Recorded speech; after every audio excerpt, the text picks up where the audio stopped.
안녕하세요. 김호준입니다.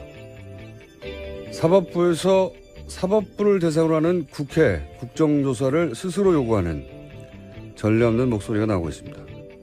법관들의 정치 성향을 분류한 법관 블랙리스트의 존재 여부에 대해 전국 법관 대표회의에서 84%의 법관들이 추가적인 조사에 찬성했음에도 양승태 대법원장이 소불 바로잡자고 소를 죽이겠냐며 추가 조사를 거부했고, 이에 더 이상 사법부 자체 조사만으로는 진실을 밝힐 수 없다고 일선 법관들이 입법부에 이 사안의 진상을 조사해달라고 제안하자는 이야기가 나오게 된 겁니다. 사법부가 문제를 해결할 기회를 사법부의 수장이 거부한 셈이 됐습니다. 이 사태를 지켜보면 그런 생각을 하게 됩니다. 헌법이 보장한 사법부의 독립을 사법부가 법관 블랙리스트로 무너뜨린 이유가 무엇일까? 자체 필요해야 하는 것인가, 아니면 외부의 요청인가? 사법부는 과연 헌법이 보장한 만큼 스스로 독립적인가? 이 질문에 대한 명쾌한 답을 사법부가 내놓아야 할 때가 된 것 같습니다. 모든 생각이었습니다.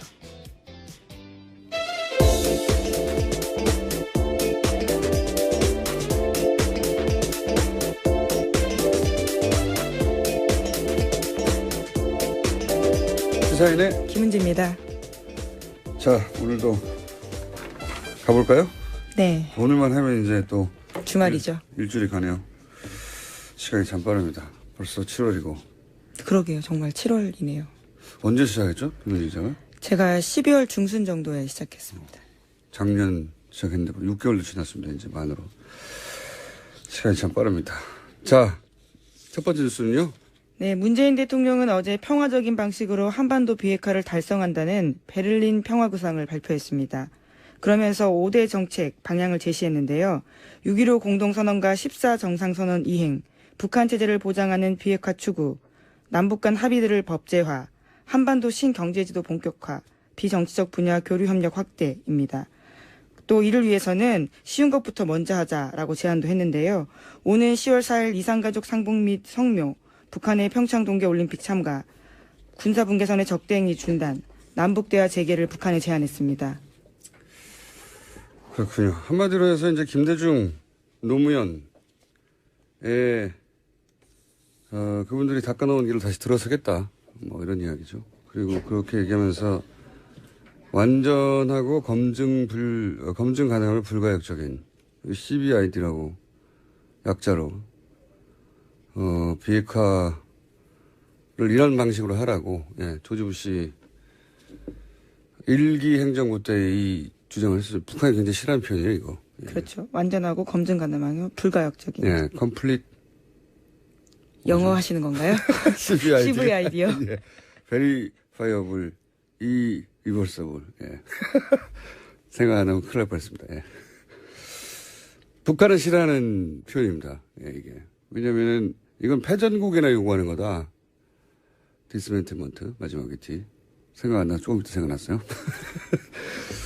자, 근데 우리 대통령들이 왜 이렇게 꼭 베를린 가서 대북 선언을 하는 이유가 있어요. 이제 김대중 대통령 때 베를린 자유대학 가가지고 베를린 선언을 했는데 그게 굉장히 큰 반향을 불러일으켰거든요.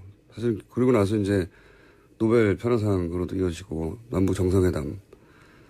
이제 독일이 평화적으로 통일했다는 상징성 때문에 이제 여기 가서 하는 거죠. 계속 그 이후에 대통령들도. 네, 박근혜 전 대통령도 드레스덴 구상이라고 해서 드레스덴 가서 발표한 적이 있습니다. 독일에 가가지고. 물론 최순실 씨가 써줬다라는 것도 결국 이후에 통일 대박이 거기서 나온 거죠. 네. 곧 북한이 붕괴될 것이라고 생각하고 했다는 말들이 있죠. 이게 뭐 아무도 궁금해하지 않는 건데 저는 이런 디테일이 궁금해가지고 여기 이게 어디서 했느냐. 베를린 자유대학에서 김대중 대통령이 했는데 이번에는 퀘르버 재단에서 했어요. 퀘르버 네, 재단. 그렇죠. 재단 초청 연설이었습니다. 이게 이제 형식은 초청이지만 시진핑 주석이 거기 갔을 때도 거기서 했거든요. 3년 전 난징 대학설 일본에 했다고 아주 크게 그 국제 면을 장식했는데 우리나라에서 별로 보도 안 됐어요. 그러면서 센카쿠 열도하고 영토 분쟁이 생기면 전쟁도 불사하겠다. 일본하고 굉장히 싼 발언이죠. 그것도 여기서 했는데 여기가 이제 미국에서도 CSIS에서 했잖아요, 연설을. 거기가 외교안보 전문 재단인데, 독일에서 외교안보 전문 재단이에요. 예. 거기는 싱크탱크, 여긴 재단. 근데 좀, 저는 이런 게 궁금하거든요. 다른 데서는 이런 걸 안 궁금해하나 몰라. 독일 정치권하고 아주 관계가 깊어요. 이 정치인들이 그 위원으로도 참석하고, 그리고 어떤 행사는 대통령이 직접 주관하고 굉장히 관계가 깊은데, 그래서 이제 시진핑도 문재인 대통령도 여기서 연설을 하고, 메르켈 총리가 중국에 갔을 때도 이 재단이 주관하는 자리에서 연설도 했던 정치권과 아주 관계가 깊은데, 재밌는 게 이 재단 소유주가 캐르브 에이지라고 사기업이에요, 사기업. 근데 이 그룹 중에 담배 많은 기계를 생산하는 회사가 있습니다. 이름 제가 까먹었는데. 근데 WTO에서 이런 건강 관련 정책을 내는 재단을 담배 많은 회사가 소유하고 있다는 게 말이 되느냐, 이렇게 문제 제기를 한 적이 있어요. 재밌죠? 예. 중요하진 않은데 아무도 궁금해하지 않는 것 같은데 저는 이런 디테일의 재미를 느껴서 잠깐 짚어봤습니다. 자, 다음 순요. 네, 어제 한중 정상의 첫 대면도 있었습니다. 예정 시간인 40분을 훌쩍 넘겨서 1시간 10분 가까이 이어졌는데요. 시진핑 주석은 문재인 대통령의 자서전을 인용하면서 이야기를 꺼냈습니다. 중국 명언을 인용해서 중국 국민에게 문재인 대통령이 낯설지 않다라는 건데요. 장강의 뒷물결이 앞물결을 밀어낸다라는 명언이 문재인 대통령 자서전에 쓰여 있다라고 합니다. 이에 대해서 문재인 대통령도 화답을 했는데 중국 국영기업 상하이 셀비지가 세월호 인용하는 데 도움을 줬다라면서 시 주석도 직접 독려해 준 것으로 안다고 감사하다고 인사했습니다. 서로 뭐 덕담하는 거죠. 예. 근데 이게 명언은 아니고 속담이에요, 그냥. 예, 무슨 명언까지요. 옛날 게 물이 흐르면 옛날 게 지나가고 지나가고 뒷물이 오잖아요. 그런 얘기고. 예, 참여정부 당시에 이제 그때 상황을 빗대면서 문재인 대통령이 자신의 자서전에 쓰여있던 내용입니다. 이 다음 문구가 진짜 유명하죠. 화무 11호. 네. 이 문장 다음에 화무 11호거든요. 그냥 속담입니다. 명언까지요. 서로 아이스 브레이킹을 이렇게 했다는 거고요. 그래서 주고받은 이야기는요. 예, 두 정상은 사드를 회담의 의제 테이블에 올려놓으면서도 사드를 직접 언급하는 것은 피했습니다. 청와대 고위 관계자에 따르면 사드 문제를 논의한 건 맞지만 사드라는 표현을 하지 않고 양국 간 이견이 있는 부분이라고 표현하기로 합의했다고 합니다. 또 문재인 대통령은 사드가 북핵, 미사일 도발로 인해서 배치된 것이니 북핵과 미사일 문제의 해법을 찾아내면 사드 문제도 해결되는 것 아니냐라는 논리를 들이댔다라고 합니다. 또 특히 환경 영향 평가를 통해서 정말로 들이댔대요? 설득했다라고 합니다. 네. 네. 이런 논리를 구성하고 갔군요. 그러니까 북핵 때문에 이렇게 된 거니까 북핵을 같이 해결해서 사드도 풀자. 예, 논리 구성을 그렇게. 이게 뭐 쉽게 먹히진 않겠죠. 예, 사드가 북핵 때문이냐. 실제로는 그게 아니지 않냐. 전략적인 이 동북아에서 미국이 중국을 견제하기 위한 전략 수단 아니냐. 뭐 이런 얘기를 당연히 그쪽에서는 하겠죠. 어쨌든 우리 논리 구성, 그 말이 맞다 하더라도 우리 논리 구성은 이렇게 했다. 이런 얘기구나. 네요. 네. 네, 또 시간을 벌자라는 식의 이야기도 한 건데요. 환경 영향 평가를 통해서 사드 배치의 절차적 정당성을 확보하는 동시에 그 시간 동안 북핵 미사일 문제 해법을 찾아내자라는 논리를 제시했다고 합니다. 미국에는 절차적 정당성이 필요하지 않느냐, 민주적 정부에서는 이런 얘기를 했고, 그러면 자연스럽게 시간이 그 시간만큼 저절로 확보되는 거니까 그 시간 동안 북핵 문제를 좀 해결해 보자. 이런 논리 구성으로 만났군요. 예. 이게 뭐 쉽게 끝날 이야기는 아니고 그렇게 이야기가 시작됐다고 합니다. 자, 다음 뉴스는요. 네, 앙겔라 메르켈 독일 총리와 문재인 대통령이 만나기도 했는데요. 메르켈 총리는 문재인 대통령에게 이런 질문했습니다. 국민의 41% 지지를 받고 당선됐는데 지지하지 않는 나머지 유권자는 어떻게 끌어안을 생각이냐라고 물었습니다. 그러자 문재인 대통령은 독일 사례를 들면서 국민 통합을 위해서는 여러 가지가 필요하다라는 이야기를 했는데요. 일종의 모범답안 이야기한 겁니다. 그러자 강경화 외교부 장관이 보충 답변 나섰습니다. 강 장관은 메르켈 총리님 제가 한 말씀 드려도 될까요? 라면서 발언 기회를 얻은 다음에요. 문재인 대통령은 41%의 지지를 받아 당선됐지만 취임 이후에는 국민적 지지율이 80%를 웃돌면서 사실상 국민 통합에 성과 내고 있다. 이렇게 대답했습니다. 재밌는 재밌는 이야기입니다. 이걸 이제 도발적 질문으로 아마도 강 장관도 그리고 이걸 보도한 기자도 그래서 제목도 이제 도발적인 제목이 아니라 도발적인 질문을 했다고 표현했는데 저는 이게 도발적인 게 아니고 실제로 궁금한 거라고 봐요. 강경화 장관은 이제 41%인데 나머지는 어떻게 할래? 이런 도발로 보고 무슨 소리냐. 80%는 이미 통합됐어. 라고 이제 수행하는 장관으로서 대통령 자존심을 세워준 건데 저는 이건 통역 과정에서의 어떤 뉘앙스 때문에도 이런 일이 있었을 것 같아요. 저는 궁금함으로 보는 이유가 뭐냐면 메르켈 총리가 이끄는 기민당, 기사당 연합 지지율이 30%대예요. 항상. 예. 민주당은 50%대고 메르켈 본인 지지도 40%대예요. 예. 좀 이렇게 떨어지면 30대 후반, 높아지면 40대 중후반.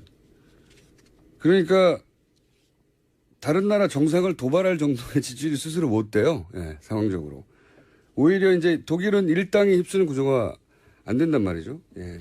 항상 이 정도 지지율에서 왔다 갔다 하는데, 우파 정당이죠. 중도 우파. 뭐 중도 우파라고 해봐야 우리나라 진보 정당보다 더 진보적인데. 어쨌든. 그래서 연립을 하고 연정을 하면서 항상 고민이 그거거든요. 나머지 정당 지지자를 어떻게 벗어날 것인가. 항상 고민일 수밖에 없는 정치 구조인데. 그래서 이제 실제로 저는 물어본 거라고 봐요. 예. 당선은 그렇게 했는데 나머지는 어떻게 포섭하냐. 정상 대 정상으로 궁금한 거죠. 예. 저는 그렇게 봅니다. 예. 이거를 도발할 이유가 없다. 도발로 해석했는데 중간에 통역한 분이 이제 그냥 드라이하게 전달하면서 그거를 받아들인 사람 쪽에서 이렇게 받아들인 게 아닐까. 저는 그렇게 생각이 들어서 혹시 나중에 통역한 분에게 그 뉘앙스를 정확히 물어서 나중에 메르켈 총리하고 단독 정상회담을 한다. 그럼 저는 이 주제를 굉장히 재밌어야 할 거라고 봅니다. 허심탄회하게. 저는 좀 다르게 봅니다. 도발이 아니고. 저는 그렇게 해석한다는 거요. 그게 맞죠. 앞뒤를 잘 생각해 보면 왔는데 41%인데 나머지 어떻게 할 거야? 도발할 의미가 뭐 있습니까? 자기도 그러니까 안 되는데. 자, 다음 주는요? 네, 두 사람 만나는 자리 바깥에서 교민들이 기다리고 있었는데요. 문재인 대통령이 거기 나가서 담장 사이로 교민들과 일일이 악수했습니다. 메르켈 총리도 문재인 대통령 옆에서 100여 미터를 함께 걸으면서 교민들과 인사했는데요. 박수현 청와대 대변인 말에 따르면 독일 총리실 관계자도 이런 장면은 처음이다라고 말할 정도로 메르켈 총리가 환대했다라고 합니다. 교민들이 느끼는 감상에 대해서는 제가 어제 잠깐 말씀드렸는데 인터뷰를 한번 해봐야겠습니다. 사실 국내에 있으면 잘 못 느끼는데 대통령이 와서가 아니라 그런 지나가는 과정을 겪고 나서 그리고 이제 그 지나가는 과정 자체가 사실은 독일 같은 경우에는 민주주의를 한국에 다시 배워야 된다 이런 기사도 많이 나왔거든요. 굉장히 뿌듯한 상황인 거죠. 어떤 감정을 교민들이 느끼는지는 저희가 한번 따로 인터뷰를 해보겠습니다. 네, 꼭 독일뿐만 아니고. 다음 뉴스는요? 네, 국민의당 제보 조작 사건입니다. 검찰은 어제 이용주 의원의 보좌관 김모 씨를 소환했습니다. 참고인 신분인데요. 지난 3일 검찰 조사를 받은 김성호 전 공명선거 추진당 부단장은 당의 공식 통로를 거쳐 제보를 입수했다라고 밝힌 바 있습니다. 여기서 공식 통로는 이용주 의원인데요. 따라서 검찰은 이 의원의 보좌관인 김 씨를 상대로 당시 제보 입수 경위와 또 이외의 절차를 물었다고 합니다. 공식 통로, 공식 라인. 결국 이제 의원급을 소환하려면 그 전에, 보좌관부터 시작해서 모두 다 점점 의원급을 소환할 때가 됐다는 얘기겠죠. 예. 이건 이제 검찰 중간 발표가 있을지 아니면 최종 발표가 있을지 모르겠는데 그 전까지는 제가 보기에는 더 이상의 추정할 수 있는 뉴스가 별로 나올 것 같지는 않습니다. 네. 자, 이제 의원급을 소환할 즈음이 다다랐다는 정도고. 자, 다음 뉴스는요? 네, 어제 추미애 더불어민주당 대표가 국민의당을 비판했습니다. 제보 조작은 단독 범행이라는 조사 결과에 대해서인데요. 꼬리 자르기가 아니라 안철수, 박지원 머리 자르기다라고 주장했습니다. 이에 대해서 국민의당이 발끈했는데요. 막말이다. 국민의당 등의 비수를 꽂는 야비한 행태다라고 반발했습니다. 추 대표가 사퇴할 때까지 국회 일정을 전면 거부하겠다라고도 밝혔는데요. 당장 어제 오후 국회 예결위에 불참했고 추경안 상정도 불발됐습니다. 국민당 입장에서는 흔히 하는 표현으로 울고 싶은데 이제 뺨을 때려준 거죠. 국민당의 비수가 꽂혀있긴 해요. 예, 꽂혀있긴 한데 이제 본인들이 꽂은 거죠. 그건 예, 어렵게 팔을 돌려가지고 이 보도를 오늘 아침에 보니까 이제 동아일보에서는 여당 대표의 거친 입 때문에 이렇게 됐다고 예, 프레임을 잡았던데 책임 소재가 이제 여당에 있다는 거죠. 예. 프레임부터 원래 의도가 들어가는 거니까 보수 매체는 이게 국민의당 잘못이 아니라고 이제 말해주고 그렇다기보다는 이제 뭐든지 야당이 아니라 여당 잘못이라고 말해주고 싶은 게 보수 매체인 거죠, 당연히. 근데 이 표현 자체는 제가 알기로 한겨레가 며칠 전에 쓴 기사에 나온 표현이에요. 예. 꼬리 자르기가 아니라 머리 자르기다라고. 근데 이게 마침 울고 싶은데 위기에 처했으니까 위기를 타개할 기회가 왔기 때문에 이런 말을 하자 이제 동네 사람들한테 외치는 거잖아요. 동네 사람들 쟤네가 힘세다고 우리 때려 뭐 이런 피해자 퍼포먼스를 하는 건데 위기를 타개하는 방식으로 그런 게 필요할 때가 있어요. 외부의 적을 만들어서 내부 결속도 다지고 피해자 포지션에 가가지고 이거는 뭐 동서고금 정치에서 항상 잘 쓰는 기술인데 저는 이 장면을 보면서 진짜 위기는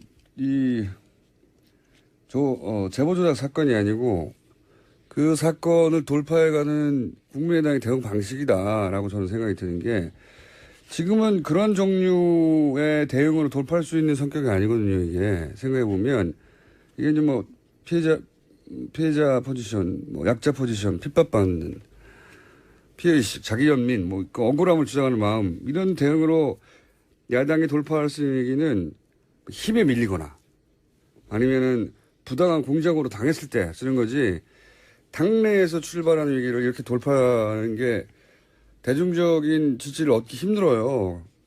저는 국민의당의 현재 리더십, 현재 대응 방식이 오히려 자체적으로 심각하게, 되돌아봐야 되는 대상이 되는 거다. 왜냐하면 이게 멘탈리티의 문제이기도 하거든요. 이 멘탈리티로 여론전이나 나중에 선거에서 이길 수 있을까. 이렇게 대응하면 안 될 것 같은데 계속 이 방식의 대응을 하고 있습니다. 자, 다음 뉴스는요.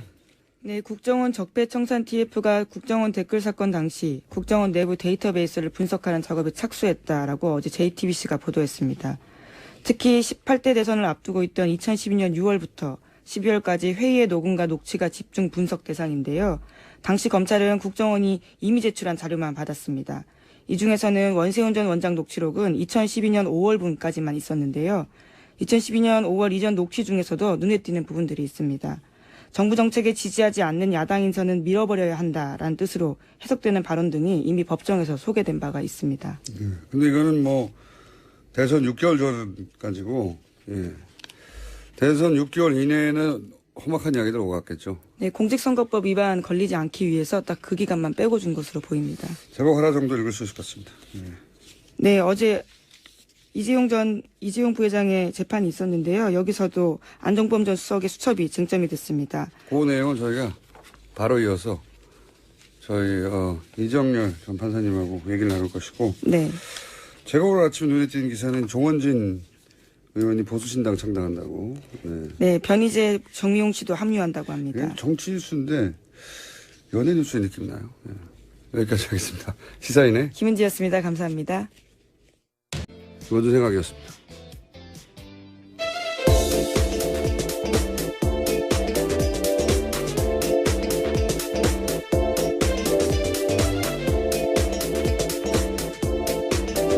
시사인의 김은지입니다. 자, 오늘도 가볼까요? 네. 오늘만 하면 이제 또 주말이죠. 일주일이 가네요. 시간이 참 빠릅니다. 벌써 7월이고. 그러게요. 정말 7월이네요. 언제 시작했죠? 김은지 기자가? 제가 12월 중순 정도에 시작했습니다. 작년 시작했는데 6개월도 지났습니다. 이제 만으로. 시간이 참 빠릅니다. 자, 첫 번째 뉴스는요. 네, 문재인 대통령은 어제 평화적인 방식으로 한반도 비핵화를 달성한다는 베를린 평화구상을 발표했습니다. 그러면서 5대 정책 방향을 제시했는데요. 6.15 공동선언과 14 정상선언 이행, 북한 체제를 보장하는 비핵화 추구, 남북 간 합의들을 법제화, 한반도 신경제지도 본격화, 비정치적 분야 교류 협력 확대입니다. 또 이를 위해서는 쉬운 것부터 먼저 하자라고 제안도 했는데요. 오는 10월 4일 이산가족 상봉 및 성묘, 북한의 평창 동계올림픽 참가, 군사분계선의 적대행위 중단, 남북대화 재개를 북한에 제안했습니다. 근데 좀 저는 이런 게 궁금하거든요. 다른 데서는 이런 걸 안 궁금해하나 몰라. 독일 정치권하고 아주 관계가 깊어요. 이 정치인들이 그 위원으로도 참석하고 그리고 어떤 행사는 대통령이 직접 주관하고 굉장히 관계가 깊은데 그래서 이제 시진핑도 문재인 대통령도 여기서 연설을 하고 메르켈 총리가 중국에 갔을 때도 이 재단이 주관하는 자리에서 연설도 했던 정치권과 아주 관계가 깊은데 재밌는 게 이 재단 소유주가 캐르브 에이지라고 사기업이에요, 사기업. 근데 이 그룹 중에 담배 많은 기계를 생산하는 회사가 있습니다. 이름 제가 까먹었는데. 근데 WTO에서 이런 건강 관련 정책을 내는 재단을 담배 많은 회사가 소유하고 있다는 게 말이 되느냐. 이렇게 문제 제기를 한 적이 있어요. 재밌죠? 예. 중요하진 않은데. 아무도 궁금해하지 않는 것 같은데. 저는 이런 디테일의 재미를 느껴서 잠깐 짚어봤습니다. 자, 다음 뉴스는요? 네, 어제 한중 정상의 첫 대면도 있었습니다.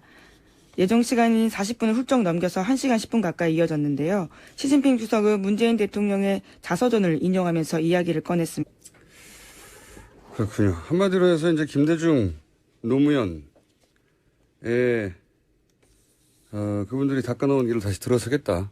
뭐 이런 이야기죠. 그리고 그렇게 얘기하면서 완전하고 검증 가능하면 불가역적인 CBID라고 약자로 비핵화를 이런 방식으로 하라고 조지 부시 1기 행정부 때 이 주장을 했어요. 북한이 굉장히 싫어하는 표현이에요, 이거. 그렇죠. 완전하고 검증 가능하면 불가역적인. 예, complete. 영어 하시는 건가요? CVID요? 예. verifiable, irreversible. 예. 생각 안 하고 큰일 날 뻔했습니다. 예. 북한은 싫어하는 표현입니다. 예, 이게. 왜냐면은 이건 패전국에나 요구하는 거다. 디스멘트먼트, 마지막에 D. 생각 안 나, 조금 이따 생각났어요. 자, 근데 우리 대통령들이 왜 이렇게 꼭 베를린 가서 대북 선언을 하는 이유가 있어요. 이제 김대중 대통령 때 베를린 자유대학 가가지고 베를린 선언을 했는데 그게 굉장히 큰 반향을 불러일으켰거든요.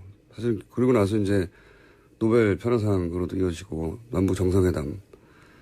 근데 독일이 평화적으로 통일을 했다는 상징성 때문에 이제 여기 가서 하는 거죠. 계속 그 이후에 대통령들도. 네, 박근혜 전 대통령도 드레스덴 구상이라고 해서 드레스덴 가서 발표한 적이 있습니다. 독일에 가가지고. 예, 물론 최순실 씨가 써줬다라는 것도 결국 이후에 통일 대박이 거기서 나온 거죠. 네. 곧 북한이 붕괴될 것이라고 생각하고 했다는 말들이 있죠. 이게 뭐 아무도 궁금해하지 않는 건데 저는 이런 디테일이 궁금해가지고 여기 이게 어디서 했느냐. 베를린 자유대학에서 김대중 대통령이 했는데 이번에는 퀘르버 재단에서 했어요. 퀘르버 네, 재단. 그렇죠. 재단 초청 연설이었습니다.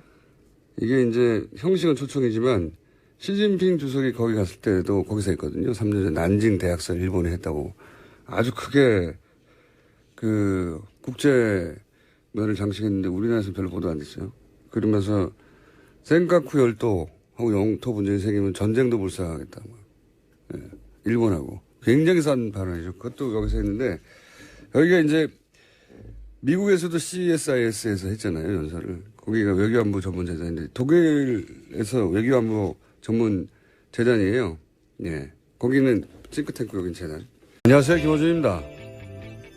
사법부에서 사법부를 대상으로 하는 국회 국정조사를 스스로 요구하는 전례 없는 목소리가 나오고 있습니다.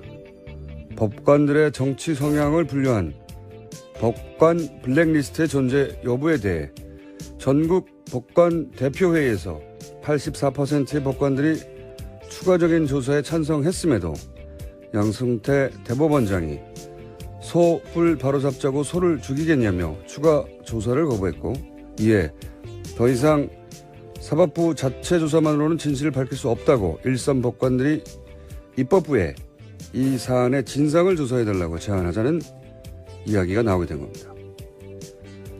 사법부가 문제를 해결할 기회를 사법부의 수장이 거부한 셈이 됐습니다. 이 사태를 지켜보며 그런 생각을 하게 됩니다. 헌법이 보장한 사법부의 독립을 사법부가 법관 블랙리스트로 무너뜨린 이유가 무엇일까? 자체 필요해야 한 것인가, 아니면 외부의 요청인가?